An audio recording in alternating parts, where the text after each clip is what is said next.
for those of you here for the first time, I read a little chapter from my book every month, and I've been doing that for 2.5 years. 5 pages at a time, pretty much.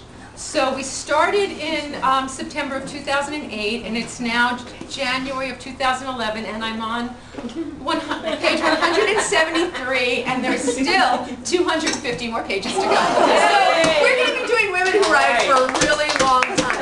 And you know, and I just want to say that it's really not fair for the people here for the first time, Harry Hamlin, because you know, I could have culled out like the best chapter in my book to impress Harry Hamlin, but instead I'm reading this because it's next. It's next. But for those of you who were here last, okay, this is what's going on. If you haven't been here, my fictionalized memoir is the story of a woman finding her place and purpose amid sex, drugs, rock and roll, and celebrity.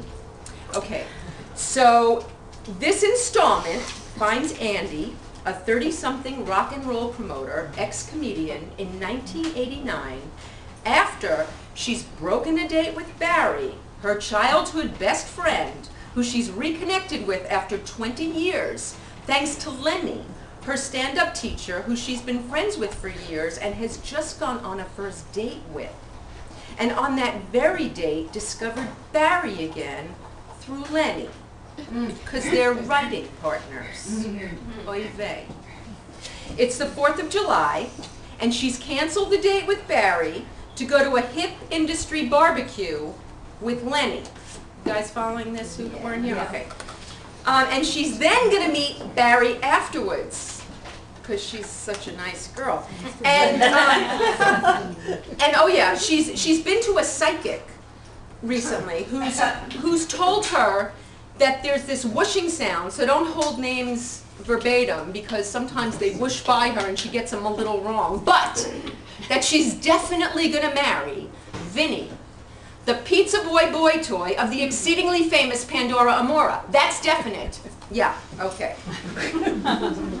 Do you see Vinny, the pizza boy?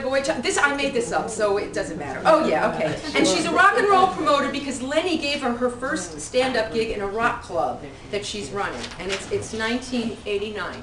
Okay. At 3 p.m. on the 4th, Lenny showed up wearing an old pair of short shorts, a tiny, tight t-shirt, and a goofy hat. I began questioning my choice. Wasting no time, Lenny promised, wasting no time, I said, Lenny, I promised Barry I'd see him later, so I can't make this too late. I feel so guilty about the last-minute change in plans. Pulling out of the parking space, Lenny nodded. I can live with that. Silence.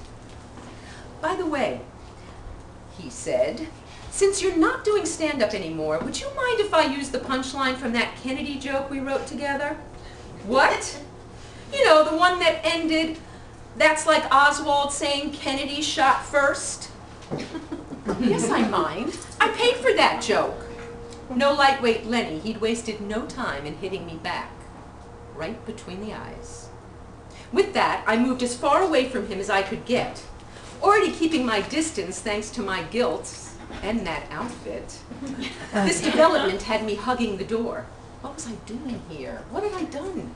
Karma had taken no time in delivery. Getting to Charlie's on the early side, a few comics were milling about, drinking, smoking, and waiting for the fun to start. Lenny was chatting away, but I had little to offer. Charlie couldn't have been more hospitable. Quickly he got the grill going and the food coming, and that helped a lot. After a ridiculous amount of eating, a bunch of guys wandered inside. Soon Lenny was playing piano, Keith somebody was on guitar, a few guys were banging percussion, and everyone was singing. Taking into account the amount of alcohol consumed went a long way to explaining why it did not sound particularly musical. Not really a drinker, my one beer was not helping my appreciation. I wanted to run, but mercifully somebody lit a joint.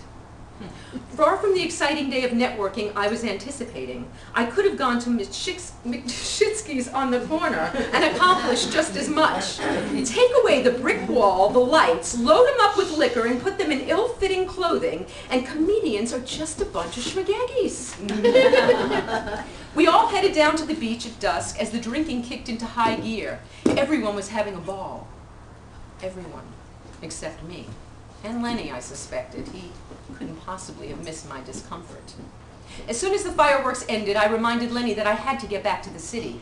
Good-naturedly, he said his goodbyes as we headed to the car. I got the feeling his friends thought he was about to get lucky. He was lucky, all right. The ride back to the city was even more uncomfortable than the one coming. Lenny, a bit lit and feeling no pain, had command of the car, but I was nervous as hell.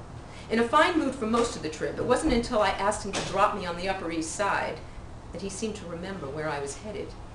Long, awkward silences prevailed, and the air got thick.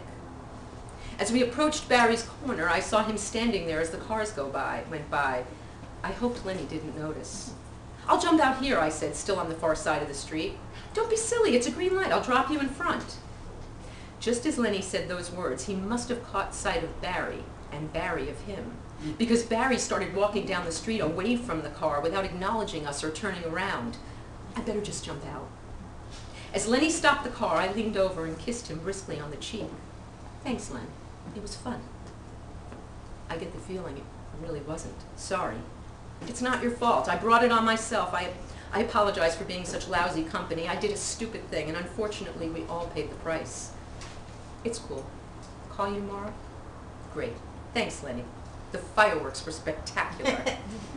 "You like fireworks? Wait till you catch up to Barry." Feeling a certain relief getting away from Lenny, I was filled with dread approaching Barry. He was walking half a block ahead of me and wasn't slowing down. Let the punishment begin. "Hey, Barry, wait up!" He stopped walking but didn't turn around.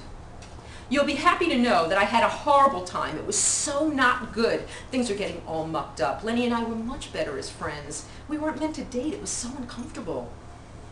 Barry didn't say a word. "I'm sorry, Barry, really. What I did was awful." Walking again without picking up his head, he mumbled, "I have to think." We went to a billiard hall and played some pool. Barry continued to ice me for the duration of the evening. It was damn chilly for a hot summer night. I knew I had it coming, but I couldn't wait for the night to end. The next day we had brunch. Softening a bit, he brought up his lousy 4th of July, just enough to remind me that I was a very bad girl. In work mode, the rest of the week flew by. Lenny called as promised. We agreed to see each other Thursday at my club. I was relieved it would eliminate the dating pressure. Lenny showed up early, a bit before the insanity started, and as was his custom, he was before the gang. But this time he was wearing black jeans, a black t-shirt, and a black leather jacket. And he looked incredibly sexy. Not unlike the sexiest man in the world who showed up at Saturday. It was far from his usual attire. His efforts to fit in were not lost on me. "The other night didn't go so well," he said, looking down. "It was my fault. I really appreciate your taking me." "How's Barry?" he asked. "Still punishing me." We caught each other's eye and laughed. One of the musicians was having trouble with the sound guy and called me over to settle a dispute. "Would you excuse me a minute, Lenny?" "Sure, of course." "You know, Andy, you're doing a terrific job. You're really good at this." "Thanks, Lenny. I owe it all to you."